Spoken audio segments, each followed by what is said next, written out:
Hello and welcome. I'm Dr. Amy Cohen, Program Director for SMI Advisor and a clinical psychologist. I am pleased that you're joining us for today's SMI Advisor webinar, Ethical Considerations in Digital Mental Health. SMI Advisor, also known as the Clinical Support System for Serious Mental Illness, is an APA and SAMHSA initiative devoted to helping clinicians implement evidence-based care for those living with serious mental illness. Working with experts from across the SMI clinician community, our interdisciplinary effort has been designed to help you get the answers you need to care for your patients. And now I'd like to introduce you to the faculty for today's webinar, Dr. Camille Nebeker. Camille Nebeker is a research ethicist at the University of California, San Diego, and the director of Recode Health. Her research has applied training in public health, lifespan development, and the science of teaching and learning to promote community capacity to advance public health research and ethical standards to guide technology-enabled research. The goal of Dr. Nebeker's research is to increase understanding of the ethical and social implications of behavioral and biomedical research with a focus on digital mental health. Dr. Nebeker, thank you for leading today's webinar.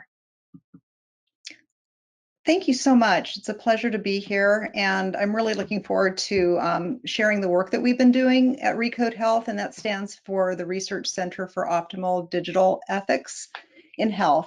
And so for today, what I'm going to be talking about are the different kinds of digital technologies that are used in health research with a focus on mental health studies.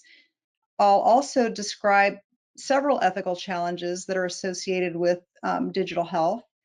And I'm going to introduce a digital health decision support tool and framework that we've developed to help researchers, clinicians, tech developers, participants in research, patients who are making decisions, and basically consumers who are looking to adopt a health technology to help them manage their own health. And so also, thinking about what are some of the barriers to making sure people are informed about the choices they're making. I'll talk about informed consent and some of the challenges to actually getting and meaningful informed consent. So before I get too far along, I want to talk about what I mean when I talk about ethical implications. And this acronym ELSI was developed back about 30 to 35 years ago when the first monies were made available to study the human genome. And the NIH required and basically earmarked 10% of that budget to go into studies of the ethical, legal, and social implications of genomic and genetic research. They knew it was really important to study these implications, and so they coined this ELSI term, which I've been adopting for use in the work that we're doing with digital health research. And so when I talk about ethics, I'm very much a practical and applied thinker in this realm. And when I first started doing this work, it was really because behavioral scientists were having such a hard time getting approval from institutional review boards, which are the bodies that approve research with human subjects. And being that I had been involved with IRBs for 20 years and also part of a behavioral science department, I really wanted to look to see what are the new or nuanced ethical issues that people were struggling with. And in research ethics, which is slightly different than clinical ethics, we have three principles that guide practices. And those principles are respect for persons, beneficence, and justice. And how they are practiced is with respect for persons, it happens through the consent process. So the principle is respect, the practice is informed consent. With some of the technologies that we have seen used in digital health research as well as clinical practice, bystanders are often picked up. These are people that are nearby a person that is using the technology. And so we've had to start unpacking things like bystander rights.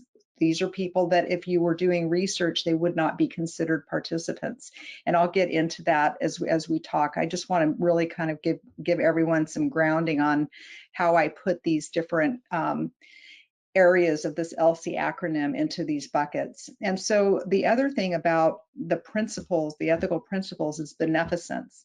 And that is how we think about risk, how we think about risk management, and then weigh those risks and the strategies to mitigate risk against the benefits, the potential good that can come not only to an individual, but to society and people like that person.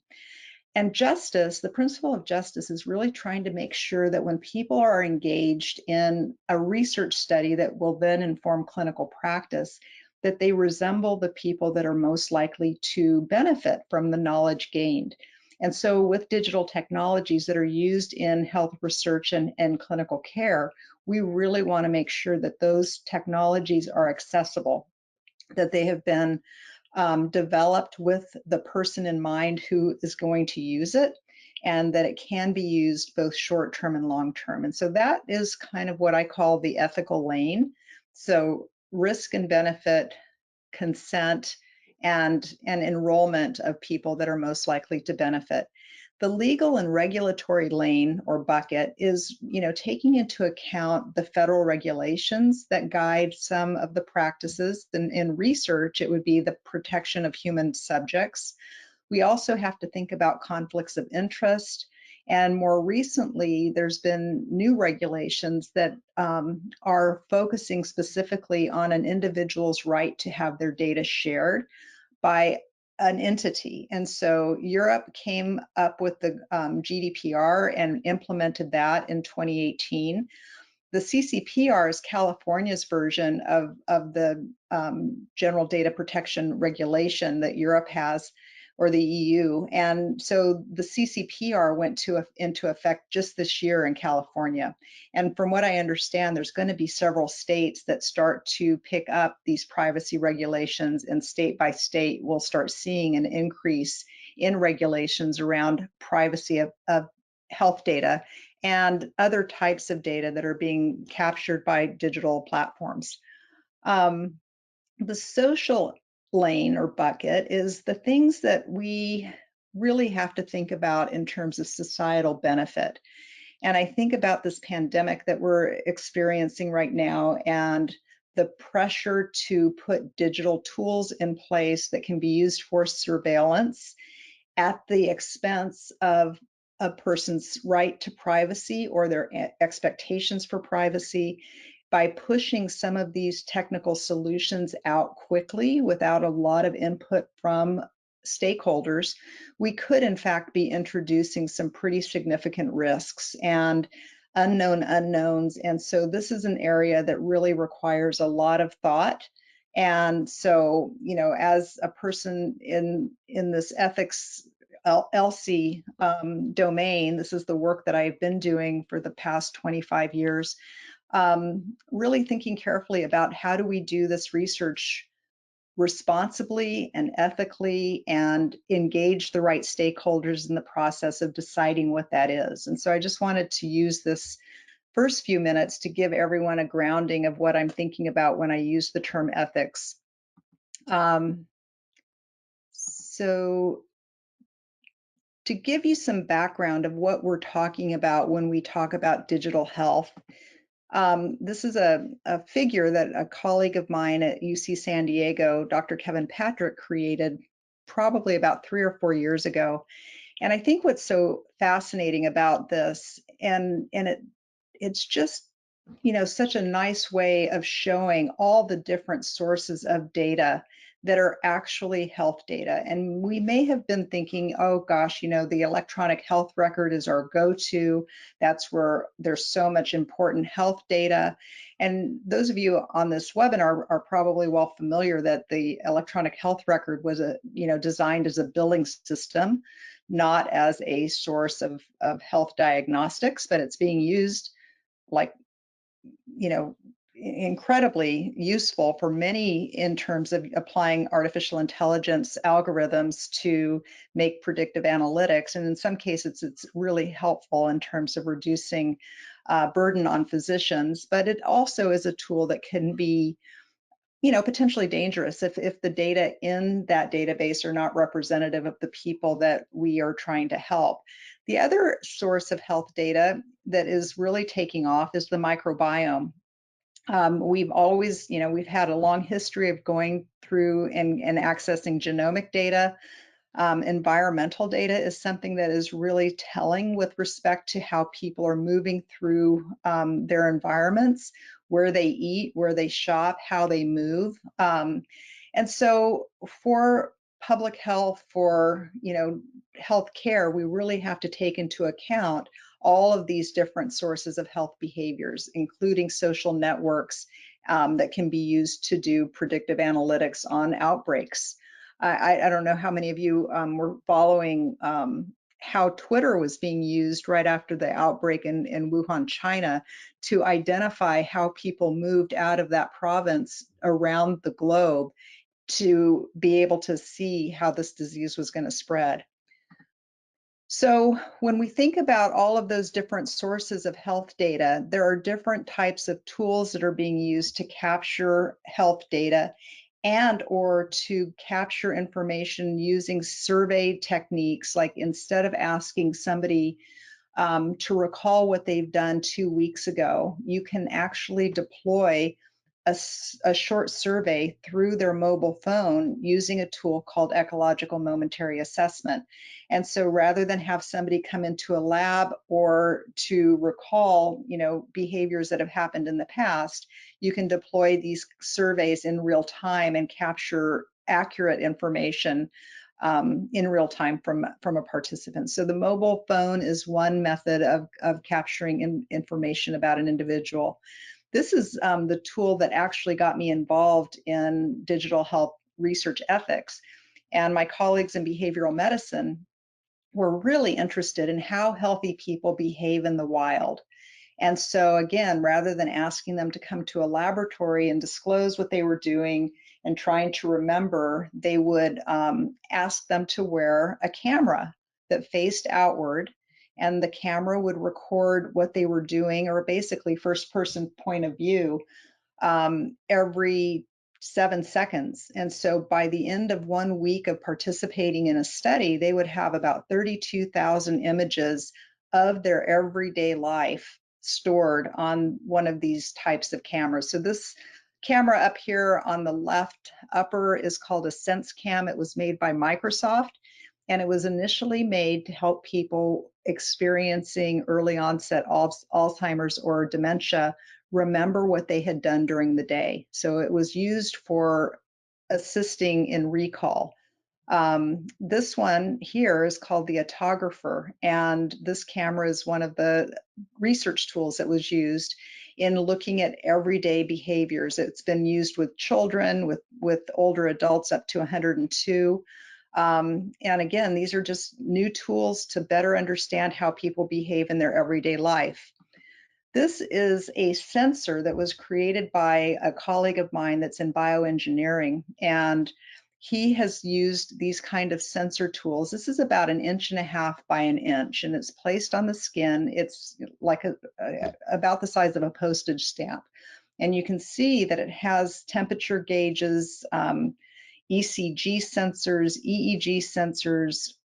It can power itself. It is able to transmit data wirelessly in real time. So one of the applications that he used this for was to detect fetal heartbeat, to identify whether or not, and also maternal contractions, to identify when mom needed to transport to the hospital. So these are new applications that are getting incredibly more sophisticated. On top of that, we have all of these different kinds of apps that are not intended for clinical use. They're intended for consumer access, and whether it's Runkeeper or Facebook, There are a lot of different kinds of social platforms that are available now. We have all kinds of apps that can be downloaded. And how we use those apps in research or in clinical care is really important, because you may have heard this from other presenters, and my colleague John Torres has done a lot of work on privacy policies that are associated with apps that people may use for meditation or to track their steps, and other kinds of behaviors. So with these new methods, we have new sources of data, new types of data. The data are very, very granular. There is a volume of data that has not heretofore had to be thought through by, in the case of researchers, by IRBs. And so you'll see here, this is a GPS tracking device that was, this is from 5 years ago. This was a commercial grade GPS tracking device that would show where an individual had traveled within. This is a map of San Diego County. You can see down here is the border of Mexico. You can see this person was going back and forth across the border.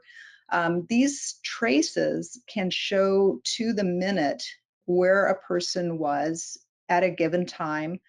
So it shows activity, and this is an image of what this photographer camera, this is actually a sense cam, what it's taking. So instead of asking a person to disclose what their food intake was or how active they were, by combining these different kinds of wearable sensors, you can actually observe whether a person's active or passive.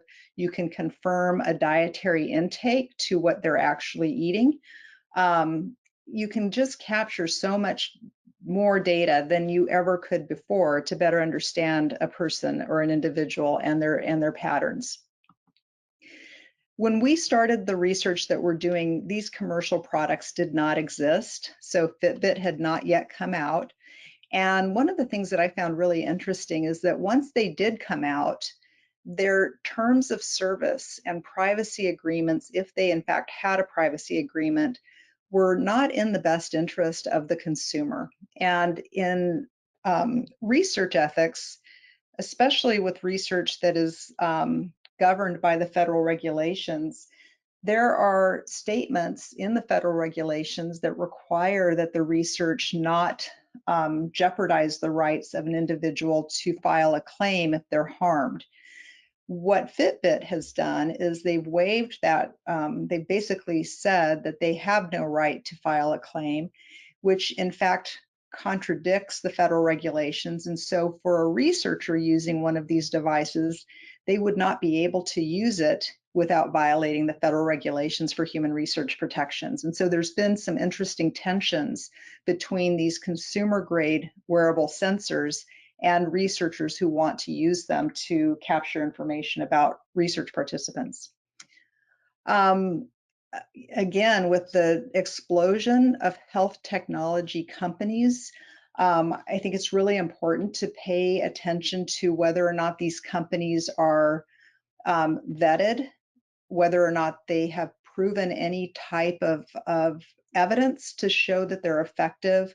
You'll see that if, on these little clips of information, like this is an online mobile meditation content in the health and wellness space. We are not a health care or medical device provider, nor should our products be considered medical advice.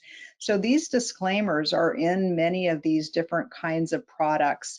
So in the health technology space, there are some companies that are really doing excellent work, and there are companies that are not even aware that they have standards of excellent work. So this is just an example of things that we need to be paying attention to as stakeholders in this space, so that we can not only make good decisions about how we think about use of these apps for ourselves, but for research participants, for patients, and generally how are we making decisions about what choices we make.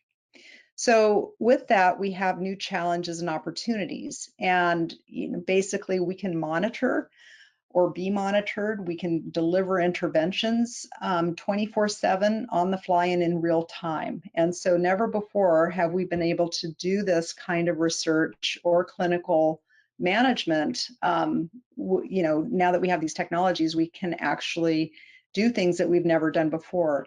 Another thing that's really shifted over the past decade is that it used to be that academics, research institutions were those that were doing the majority of the research. And now what we're seeing because of these new tools is that technology companies are now in the healthcare space. They're doing healthcare and health research. We have seen an explosion of citizen science and people that are doing what's called quantified self, doing a lot of measurement of their own bodies and conducting experiments on themselves. So many of these are, some of these tools are regulated, some of them are not. So the other thing is because of the granular nature of the data that are being collected, we can't promise anonymity anymore. And again, as I mentioned, the regulations are variable across this ecosystem, which introduces a lot of confusion. And so I think, this is an area that we really have to be paying attention to.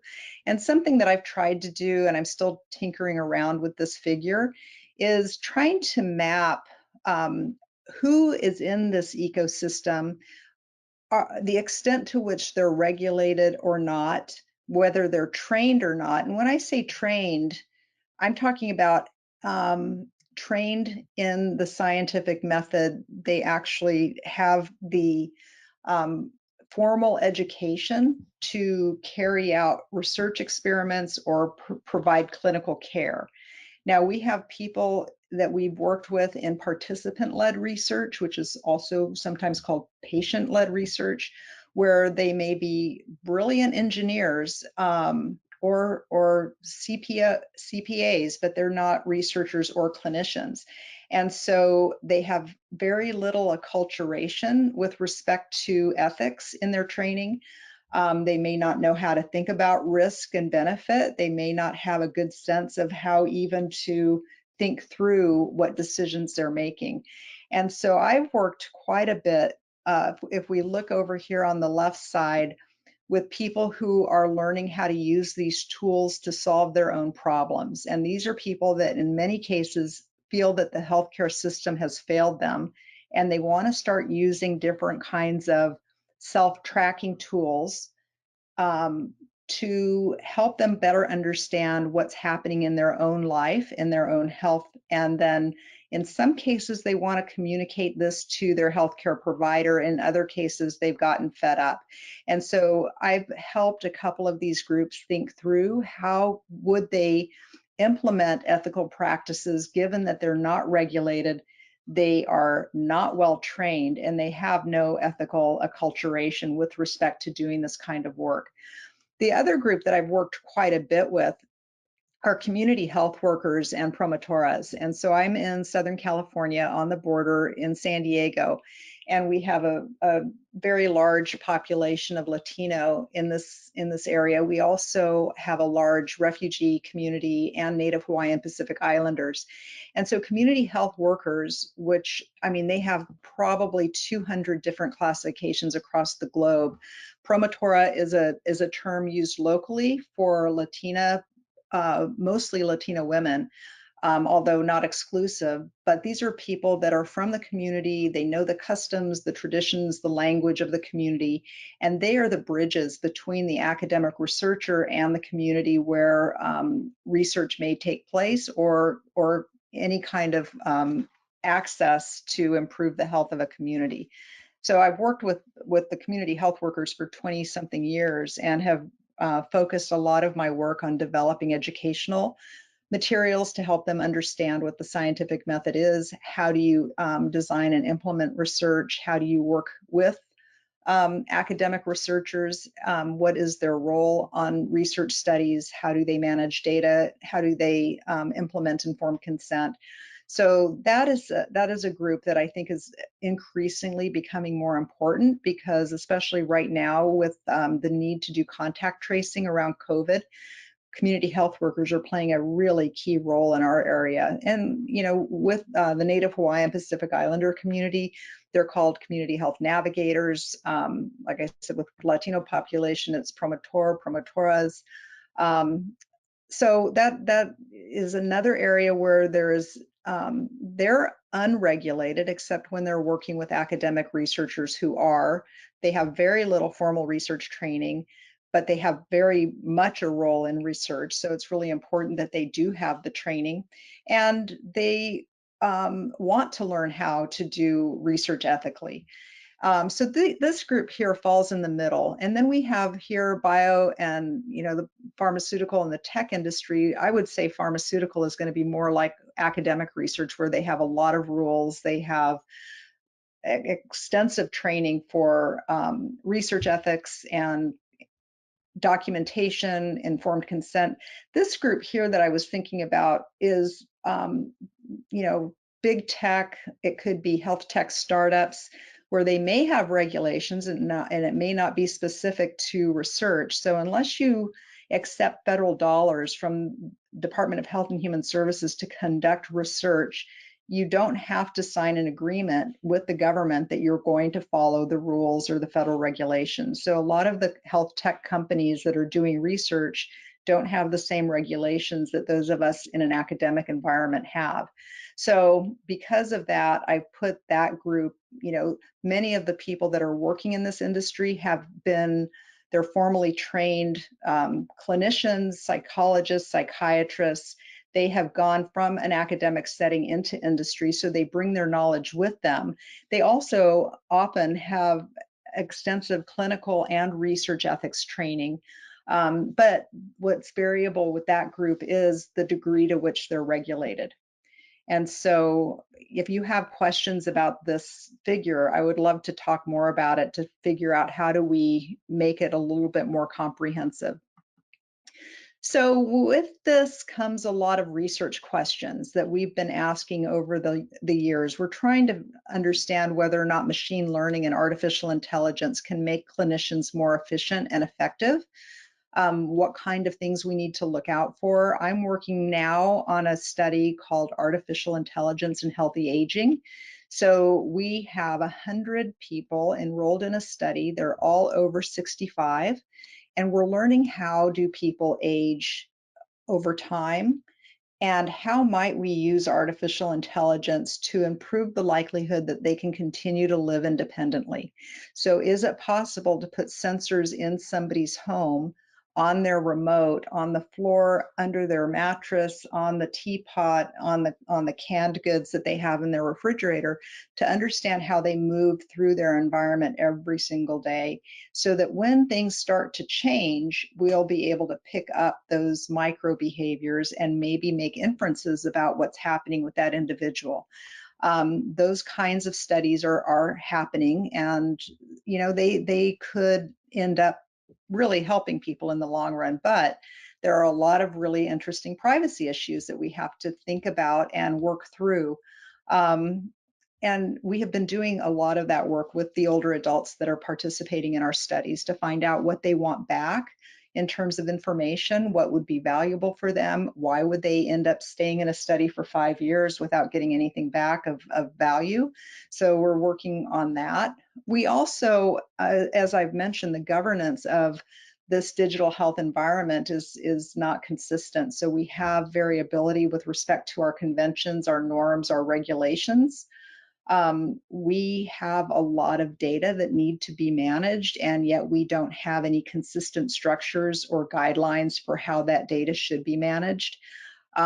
It's also really important to recognize that we can't promise anonymity any longer. It's too easy to re-identify people based on just a few bits of data. Now, I've heard people say so often that, oh, it's just my steps. I don't really care if somebody knows how many steps I've taken.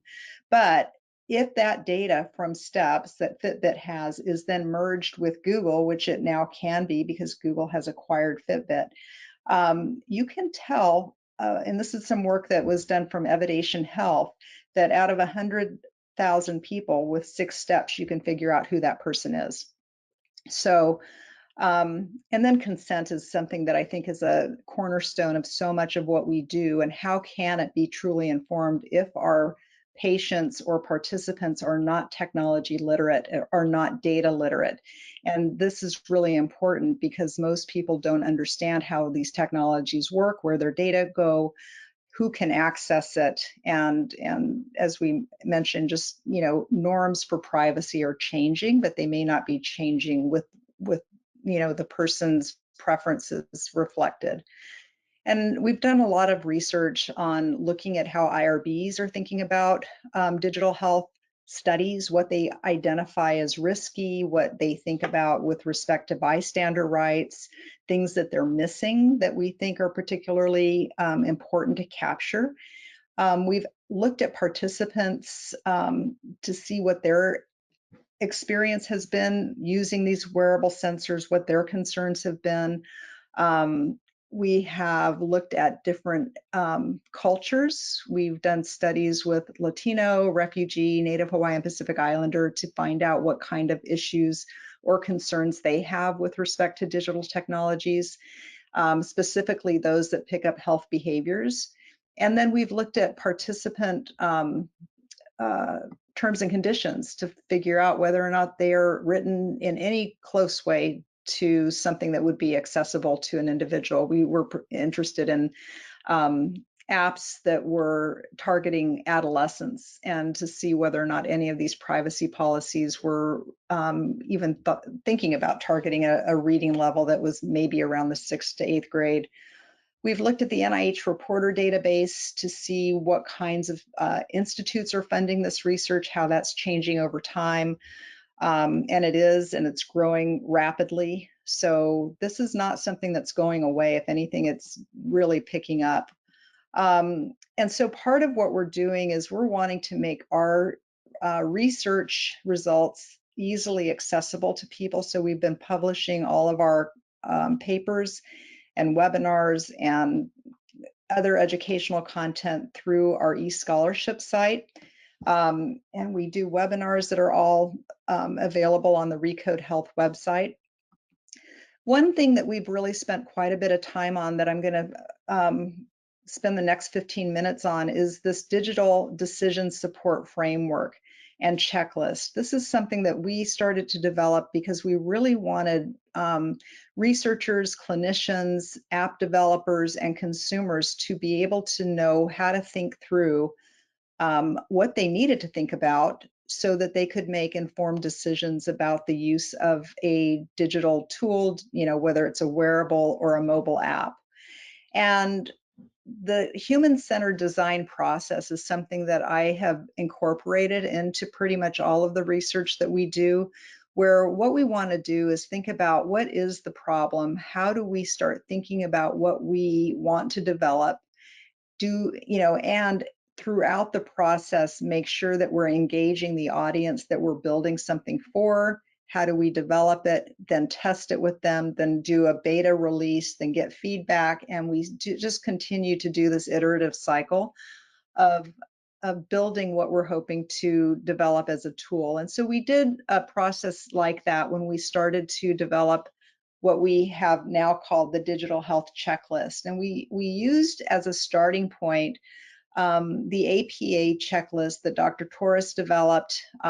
It has, you're probably familiar with this. And as John and I were looking at this pyramid, one of the things that I was thinking about is, could this be useful for a researcher? Is it really something that has the ability to be generalizable to different groups? And so we had a focus group, and this was in 2017, that involved regulatory compliance experts, legal scholars, clinicians.